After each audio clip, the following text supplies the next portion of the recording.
नमस्कार। सुर्खियों के बाद खबरें विस्तार से आपके साथ मैं हूं ललित प्रजापति और सबसे पहले बात करेंगे भूपेश कैबिनेट की अहम बैठक। ये बैठक लगातार चल रही है। सीएम भूपेश बघेल की अध्यक्षता में बैठक हो रही है। बैठक विधानसभा में विशेष सत्र के दौरान पेश किए जाने वाले विधेयकों के प्रारूप पर इसमें चर्चा हो रही है। कैबिनेट की मंजूरी के बाद मंगलवार को इन विधेयकों को सदन में पेश किया जाएगा। विधानसभा में पेश होने वाले विधेयक को मंजूरी दी जाएगी। धान खरीदी को लेकर भी रणनीति तय होगी।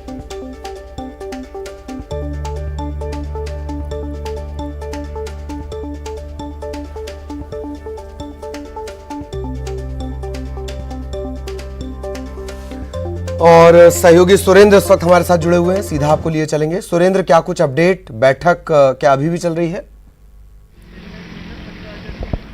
देखिए ललित, बैठक अभी कुछ देर पहले खत्म हुई है और बैठक खत्म हुई है जिसके बाद जिस तरह से जो कहा जा रहा था कि जो संशोधन विधेयक हैं, जो नए कृषि बिल को लेकर जो केंद्रीय कृषि बिल है उसके तहत जो मंजूरी देनी थी वो उस पर मोहर लग चुकी है। तो ये माना जाए कि कल से जो विधानसभा का विशेष सत्र 2 दिन का बुलाया गया है उस सदन में इसको रखा जाएगा। उसके बाद में ये इसको वहाँ सदन से इसको पास किया जाएगा इन विधेयकों को।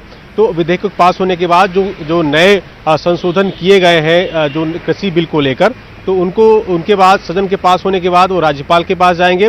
राज्यपाल के बाद जो उनकी मंजूरी मिलेगी तो फिर वो कानून का रूप लेंगे।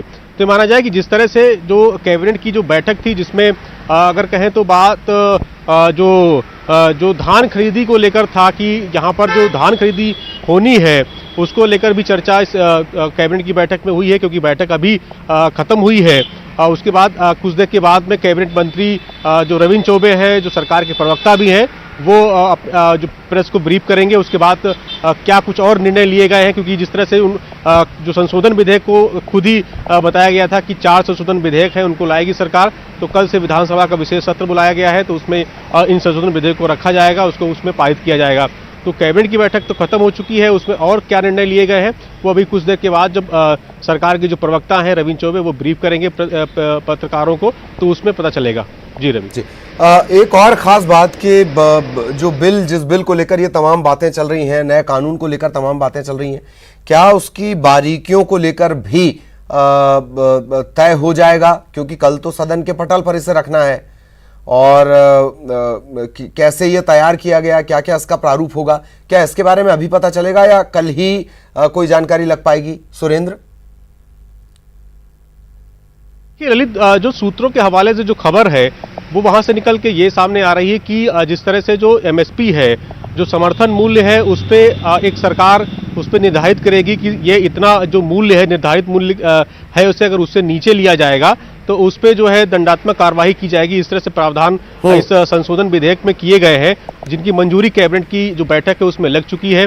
अब क्योंकि कल सदन में इनको विधेयकों को पेश करना है, रखना है, सरकार को पटल पर रखना है विधानसभा के, तो वहां पर सरकार रखेगी। उसके बाद राज्यपाल के पास जाएंगे, तो वहां पर जो कानूनी प्रक्रियाएं होती हैं वो पूरी सब सामने होंगी। लेकिन अभी भी गेंद राज्यपाल के पाले में जाएगी एक बार।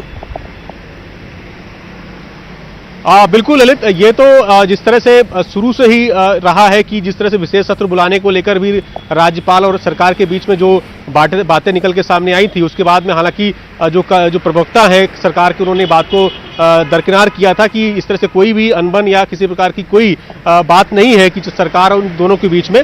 लेकिन ये जरूर है कि ये जिस तरह से पंजाब सरकार ने जो अपना जो किसी बिल जो बनाया है नया, उसको जब राज्यपाल के पास पहुंचाया तो वहां पर अभी बिल लटका हुआ है।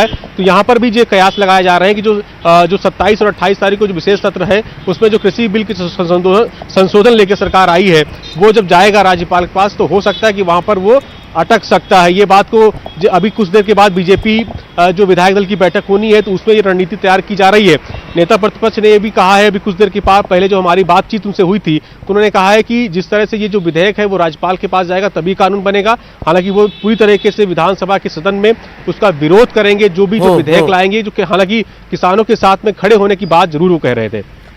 किसानों के साथ खड़े होने की बात, सवाल यही है कि धान हमारी यूएसपी है, धान का कटोरा हम कहलाते हैं। केंद्र सरकार अगर कश्मीर से कन्याकुमारी तक एक नियम में बांधने की कोशिश करेगी तो फिर किसान को प्राथमिकता कहां? और अगर सवाल किसान का है तो बीजेपी को साथ देना चाहिए। मसला वही है ललित, जिस तरह से बातें तो किसानों की होती हैं और कृषि प्रधान प्रदेश है, यहाँ पर 70% से अधिक किसान हैं जो कृषि पर ही आधारित अब उनकी पूरी जीवन शैली है, उनका जीवन काल है और वो उसी से आधारित अपनी जो है अपना जीवन यापन करते हैं। और किसानों को लेकर ही छत्तीसगढ़ में राजनीति शुरू से चलती आ रही है और अभी भी जिस तरह से सत्ता पक्ष हो चाहे विपक्ष हो उसी की डोर पे बंधे हुए हैं, किसानों को लेकर ही राजनीति चरम पर रहती है।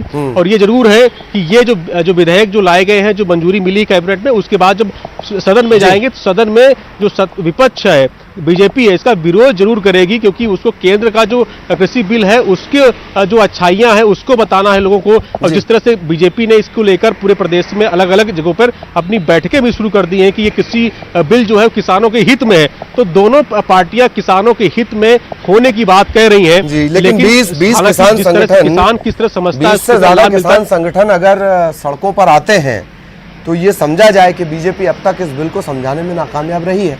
बहुत बहुत शुक्रिया आपका सुरेंद्र, लेकिन आप हमारे साथ बने रहिएगा। एक और अहम खबर हम अपने दर्शकों को देंगे और फिर उसके बाद उससे जुड़ा अपडेट भी आपसे लेंगे। वो खबर है, रायपुर में बीजेपी विधायक दल की आज बैठक होनी है। नेता प्रतिपक्ष धर्मलाल कौशिक की अध्यक्षता में यह बैठक होगी। नए विधेयकों पर विपक्ष रणनीति बनाएगा। केंद्रीय कृषि कानून के विरोध में विधेयक लाने के खिलाफ रणनीति बनाई जाएगी। 27 और 28 अक्टूबर विधानसभा का विशेष सत्र है।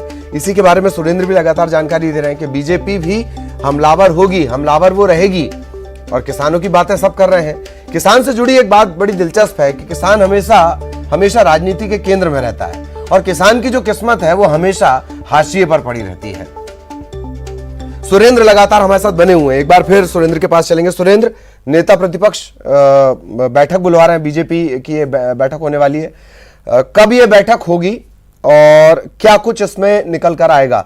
ये तो तय है, आपने जो जानकारी दी कि विरोध के लिए विरोध करना है। अब विरोध के लिए जब विरोध किया जाएगा तो ऐसा पब्लिक को दिखाना तो पड़ेगा कि नए किस्म का ये विरोध है, कुछ नया वो करने जा रहे हैं। इसी पर मंथन होगा शायद। सुरेंद्र, बिल्कुल ललित, अभी कुछ देर के बाद ही बैठक शुरू होने वाली है और सभी विधायक लगभग पहुंच चुके हैं।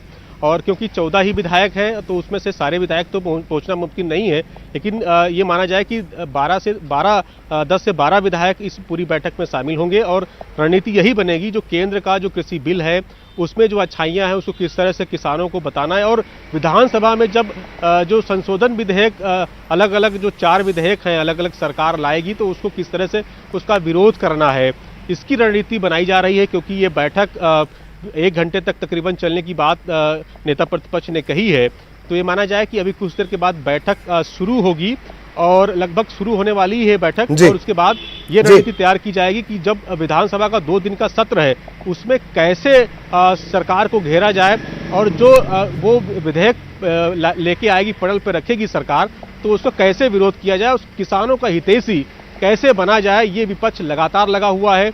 तो किसान एक बड़ी संख्या में प्रदेश में किसान हैं और अभी जिस तरह से धान खरीदी भी शुरू होनी है उसको लेकर किस तरह से इसको विरोध करना है, बारदाने को लेकर किस तरह से विरोध करना है, तमाम मुद्दे रहेंगे किसानों को लेकर। खासकर ये जो बैठक है विपक्ष की उस पर केंद्रित रहेगा। किसान एक मेन अहम मुद्दा रहेगा, उसको लेकर बातचीत होगी और 2 दिन का जो सत्र होगा उसमें कैसे सत्ता पक्ष को घेरा जाए सदन के, ये रणनीति बनाई जाएगी।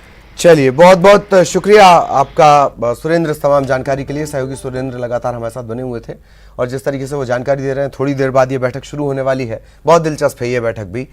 रायपुर से एक और बड़ा अपडेट आपको बता दें, ड्रग सप्लाई मामले में एक बड़ा अपडेट है। हर 2 महीने में ड्रग की सप्लाई होती थी।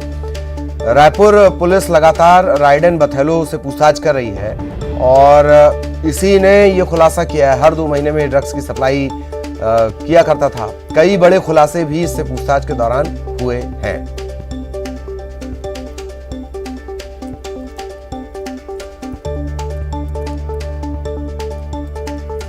सहयोगी राघवेंद्र इस वक्त हमारे साथ जुड़े हुए हैं। राघवेंद्र, क्या कुछ अपडेट ड्रग्स तस्करी मामले में?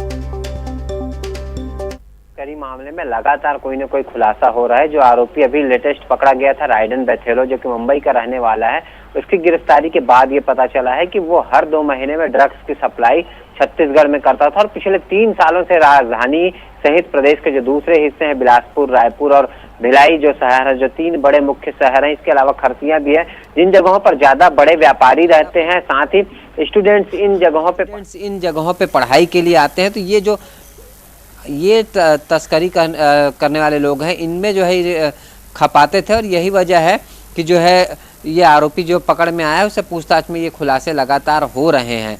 अब देखना होगा कि और आगे करीब 5 लोगों की गिरफ्तारी पुलिस को और करनी है इस मामले में। ललित, अब तक 15 लोगों को गिरफ्तार किया जा चुका है और अभी भी 2 युवतियों और 3 युवकों की और भी तलाश है पुलिस को, ताकि उनको गिरफ्तार करने के बाद लगभग 20 लोग हो जाएंगे जो इस पूरे चैन में कहीं ना कहीं काम कर रहे थे। भिलाई से जो आरोपी पकड़े गए थे आशीष जोशी और उसकी जो गर्लफ्रेंड थी निकिता पांचाल, उनके लगातार ये संपर्क में राइडन बथेलो रहता था और कहीं ना कहीं जो ड्रग्स लेकर आता था वो इन लोगों के माध्यम से स्थानीय स्तर पर यहाँ पर खपाया जाता था, चाहे वो पार्टियों में सप्लाई की जाती थी या फिर जो युवाओं को सीधे जो है ड्रग्स परोसा जाता था। तो इस तरीके से ये जो महंगा कोकीन का नशा है वो तेजी से पैर पसार रहा था छत्तीसगढ़ में और इसके अलावा राजधानी रायपुर में भी। लेकिन अब इस पर थोड़ी सी लगाम लगी है। देखना होगा कि पुलिस ने इतनी बड़ी संख्या में जो गिरफ्तारियां की है, जो 15 लोगों की गिरफ्तारी हुई है और भी कई लोग जो निशाने में है, उसके बाद किस तरीके से आरोपी पकड़ में और भी आएंगे और इस पर पूर्ण तरीके से लगाम लगता है या नहीं, ये देखने वाली बात होगी। वाकई ये लगाम जैसी स्थिति हालांकि लगती नहीं है, जिस तरीके से ये मामले लगातार निकलकर सामने आ रहे हैं। ये तमाम कार्रवाइयां हुई हैं राघवेंद्र, लेकिन एक ठोस कार्रवाई है, ये कहा जाए कि हाँ कोई बड़ी मछली हमारी गिरफ्त में आई है, इस हद तक कोई कार्रवाई या एक्शन पुलिस का अब तक नहीं दिखा है राघवेंद्र। निश्चित रूप से जो लास्ट आरोपी पकड़ा गया है राइडन बथेलो, ये एक बड़ी मछली कहा जा सकता है क्योंकि ये मुंबई और गोवा से ड्रग्स की सप्लाई करता था। अभी पुलिस को गोवा में भी तलाश है कुछ लोगों की, जो कि पुलिस के लिस्ट में जो जांच पड़ताल में सामने आए हैं, जो लोग नाइजीरियन गिरोह से जुड़े हुए हैं और उनके माध्यम से भी यहाँ पे ड्रग्स खपाया जाता था, चाहे वो राइडन बथेलो हो या दूसरे लोगों को गोवा के थ्रू भी जो है ड्रग्स मिलता था। तो अभी गोवा में भी कहीं ना कहीं पुलिस को दबिश देनी है। गोवा पुलिस के साथ भी कोऑर्डिनेशन करके उनकी गिरफ्तारी के प्रयास किए जा रहे हैं, जो कि इस ड्रग्स तस्करी के मामले में जुड़े हुए थे। अब देखना होगा कि वहां से भी अगर पकड़ में आते हैं आरोपी तो निश्चित रूप से कहा जाएगा कि एक बड़ी जो है कामयाबी होगी। लेकिन अभी तक जो पकड़ में आए हैं वास्तव में वो यहाँ पे लोकल ड्रग पैडलिंग का काम करते थे। राइडन बथेलो ही है जो मुंबई का रहने वाला है और वहाँ से लगातार छत्तीसगढ़ आना जाना करता था, वो एक पकड़ में आया है। लेकिन अगर बाकी लोग कहीं ना कहीं अंडरग्राउंड हो गए हैं, चाहे वो और जो 5-6 लोगों की तलाश है रायपुर पुलिस को, वो भी अंडरग्राउंड है, न केवल छत्तीसगढ़ से बाहर भाग चुके हैं बल्कि दूसरे प्रदेशों के अलावा कुछ लोगों के विदेश भी भागे जाने की जो है जानकारियाँ हैं। तो देखना होगा कि बाकी लोग पकड़ में जो है पुलिस के आते हैं कि नहीं। और जो बड़ी मछली की बात कही जा रही है, निश्चित रूप से वो अगर पकड़ में आएंगे तब इस पर नकेल कसा जा सकेगा, तब रोका जा सकेगा। हालांकि नशे का कारोबार आसानी से रुकता नहीं है, क्योंकि नशा करने वाले लोग हों या फिर नशा जो लोग उपलब्ध कराने वाले लोग हों, वो एक तरीके से कहा जाए तो कुकुरमुत्ते की तरह उग आते हैं। और चूंकि इसमें पैसा बहुत ज़्यादा होता है, बहुत छोटा मोटा कारोबार करके एक तरीके से बड़ा पैसा बना लिया जाता है और एक तरीके से जो मुफ्तखोरी की आदत होती है वो उसके कारण से ये ऐसा नशा का जो कारोबार है वो फलता फूलता रहता है और उस पर नकेल नहीं कसी जा रही। बहुत बहुत शुक्रिया आपका राघवेंद्र, तमाम जानकारी के लिए। सहयोगी राघवेंद्र हमारे साथ जुड़े हुए थे। अब कोरबा से एक बड़ी खबर मिल रही है, हाथी के एक और बच्चे की मौत हो गई है। दलदली नाले में फंसने के चलते मौत हुई है। कटघोरा वन मंडल की पूरी वारदात है। बड़ी खबर आपको बता दें, कोरबा से मिल रही है। कोरबा में हाथी के एक और बच्चे की मौत हो गई है। दलदली नाले में फंसने से इसकी मौत हुई है। कटघोरा, कोरबा के कटघोरा वन मंडल की पूरी वारदात है।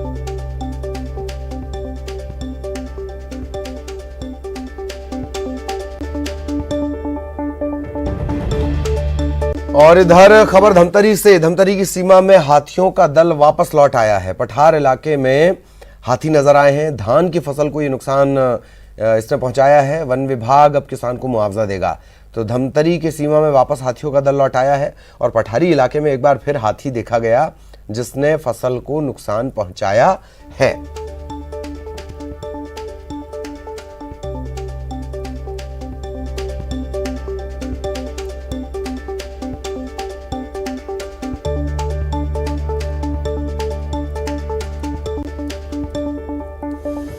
रायपुर में पीएचई में जल जीवन मिशन के तहत ठेका देने के मामले ने तूल पकड़ लिया है। जल जीवन मिशन के ठेकेदार सीएम हाउस के बाहर पहुंचे, प्रदर्शन किया। इसके अलावा जेजेएम ठेका निरस्त न करके दोबारा ठेका करने की मांग इन्होंने की है। हमारी मूल रूप से एक ही मांग है कि जेजेएम की जो प्रक्रिया हुई है और जेजेएम को निरस्त ना करते हुए जो उसमें वर्क आवंटन वाली जो प्रोसेस है, रीमैपिंग करके हमें पुनः काम करने का मौका दिया जाए। पिछले एक साल से हम खाली बैठे हुए हैं। और यहां रुकेंगे एक ब्रेक के लिए।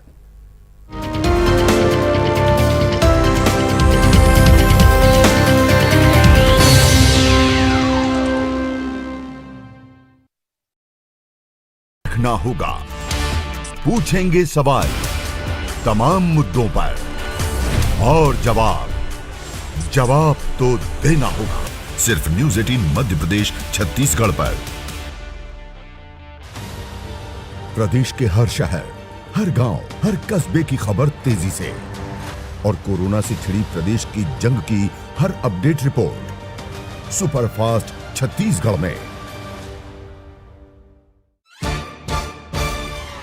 सवाल सारे, मुद्दे तमाम, माइक पर सरे आम होकर ऑटो पे सवार। अब पूछेंगे हम आपके क्षेत्र के हर मसले का जवाब मिलेगा बिल्कुल नए अंदाज में। जब आएंगी ऑटो वाली रिपोर्टर, सोमवार से बुधवार दोपहर 3:26 पर सिर्फ न्यूज़ 18 मध्य प्रदेश छत्तीसगढ़ पर। ये उपचुनाव नहीं, रोमांचक खेल है। इस मैच में आरोपों की रेलम पेल है।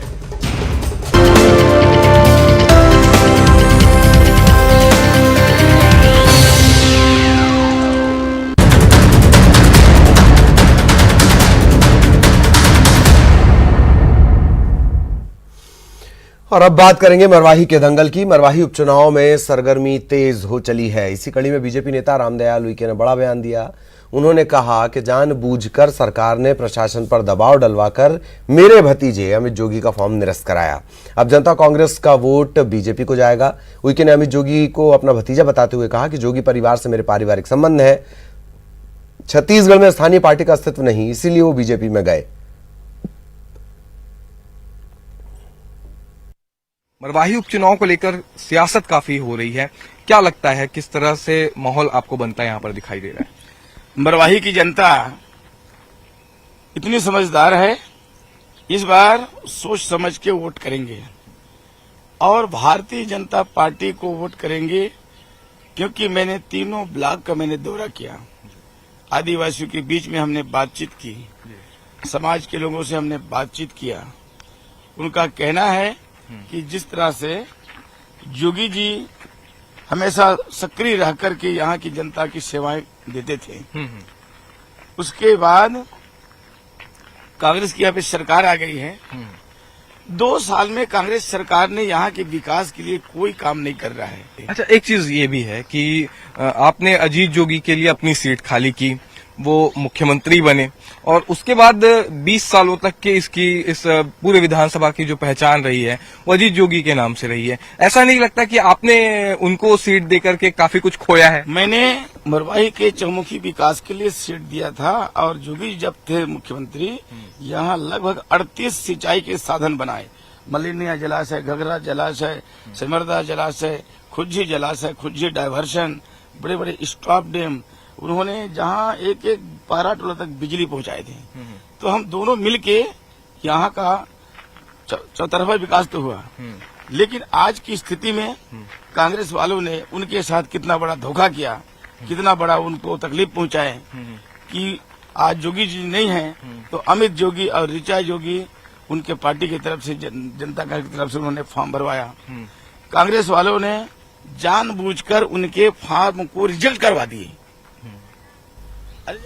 और छत्तीसगढ़ में मरवाही उपचुनाव का काउंटडाउन शुरू हो चुका है। 3 नवंबर को मतदान है और सभी राजनीतिक पार्टियां सक्रिय हैं। इसके अलावा सुरक्षा के लिहाज से भी यहां एसएसटी की टीम मरवाही के एंट्री पॉइंट पर जांच कर रही है। जांच के बाद ही मरवाही विधानसभा क्षेत्र में प्रवेश दिया जा रहा है।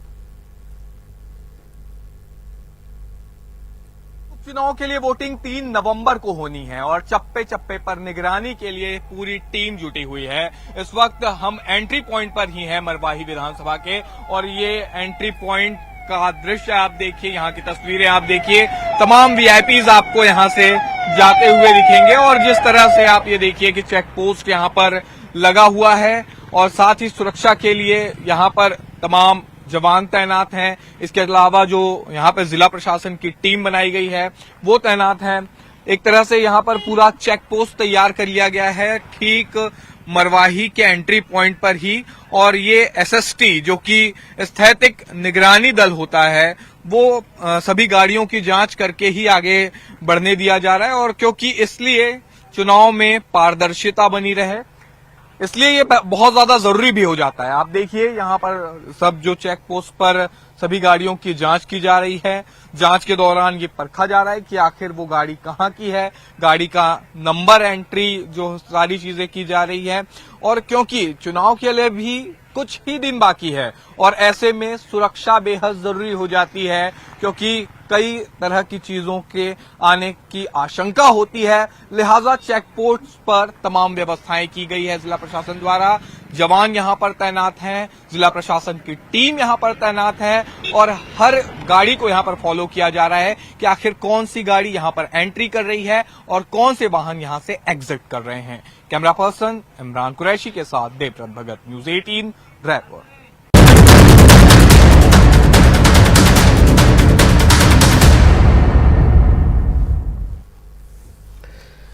खबर रायपुर से। रायपुर में चोरी के आरोपी पति पत्नी को पुरानी बस्ती पुलिस ने गिरफ्तार कर लिया। पकड़े गए आरोपी पति पत्नी ने लाखे नगर में जूते चप्पल की दुकान का ताला तोड़ा, गले में रखे 1,30,000 पर हाथ साफ कर दिया। एटीएम की भी चोरी कर ली थी। सीसीटीवी फुटेज के आधार पर पुलिस ने जांच करते हुए कोटा में रहने वाले इस दंपत्ति को गिरफ्तार किया है।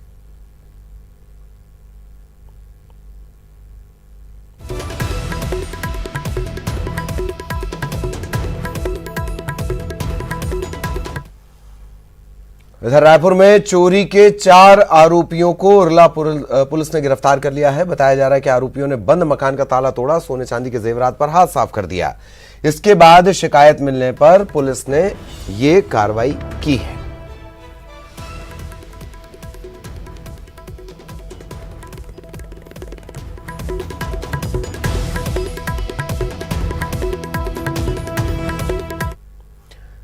एक और बड़ी खबर रायपुर से इस वक्त मिल रही है। रावा भाटा इलाके में युवक की लाश मिली है और उसके शरीर पर धारदार हथियार से चोट के निशान हैं। शुरुआती तौर पर यह जानकारी मिल रही है कि हत्या इसकी की गई है।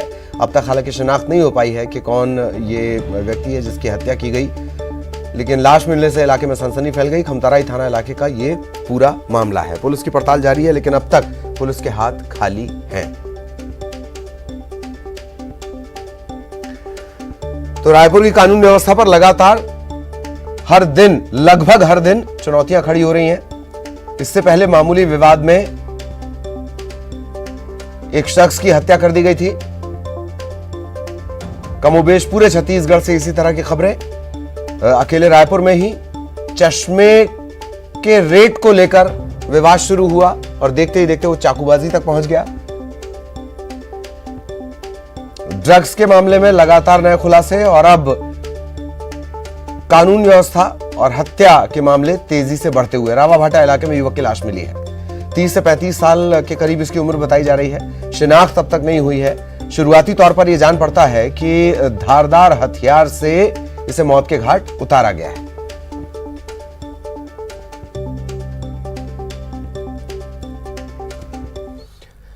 इधर कोरबा के करतला थाना इलाके में लापता युवक की हत्या के मामले में पुलिस ने सुमरलोट गांव में 14 लोगों को गिरफ्तार किया है। हालांकि 10 और लोगों की गिरफ्तारी होनी अभी बाकी है। ये लापता युवक जंगल में सुअर के शिकार के लिए बिछाए गए बिजली के करंट की चपेट में आ गया। इसकी मौत हो गई। इसके बाद ग्रामीणों ने इससे दफना भी दिया। इस मामले में अभी भी आरोपियों की तलाश की जा रही है। बिजली का तार सुअर को मारने के लिए, जंगली सुअर को शिकार करने के लिए लगाया गया था, जिसमें जो गुम इंसान है आनंद राठिया वो फंस गया था। वहीं पर उसकी मृत्यु हो गई थी, जिसके पास इनके द्वारा उसके शव को वहां से लगभग 4 किलोमीटर दूर पहाड़ में ले जा करके दफना दिया गया था। प्रकरण में 24 आरोपी है, जिसमें से 14 आरोपी को विधिवत गिरफ्तार की गई है। 10 आरोपी घटना दिनांक से फरार है। कोरबा जिला अस्पताल प्रबंधन की बड़ी लापरवाही सामने आई है। एक तरफ जिले में कोरोना का संक्रमण लगातार बढ़ रहा है, दूसरी तरफ मेडिकल वेस्ट का अब तक निस्तारण नहीं किया गया है, नष्टीकरण नहीं किया गया है। अस्पताल परिसर में कई दिनों से ये कचरा इसी तरीके से, मेडिकल कचरा, ये बहुत संक्रमित होता है, ये पड़ा हुआ है, जिससे संक्रमण का खतरा लगातार बढ़ रहा है।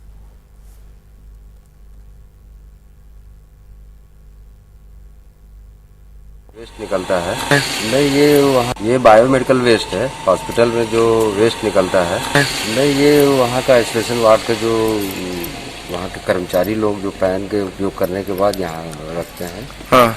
और ये क्यों नहीं उठ रहा ये मुझे भी नहीं पता, क्योंकि कई बार मैंने अपने ऊपर जो भी है अपने इंचार्ज को बता चुका हूँ। और धमतरी शहर में आजकल एक नए खतरे का सामना करना पड़ रहा है। शहर के हरे भरे पेड़ों पर लूपर इल्ली का अटैक हुआ है। ये इल्लियां कुछ ही घंटों में बड़े बड़े पेड़ की हरी पत्तियां सफाचट कर जाती हैं। फिलहाल ये इल्लियां गुलमोहर और मुनगे के पेड़ को अपना निशाना बना रही हैं। हालात को देखते हुए नगर निगम ने कृषि विभाग से फौरन मदद मांगी है।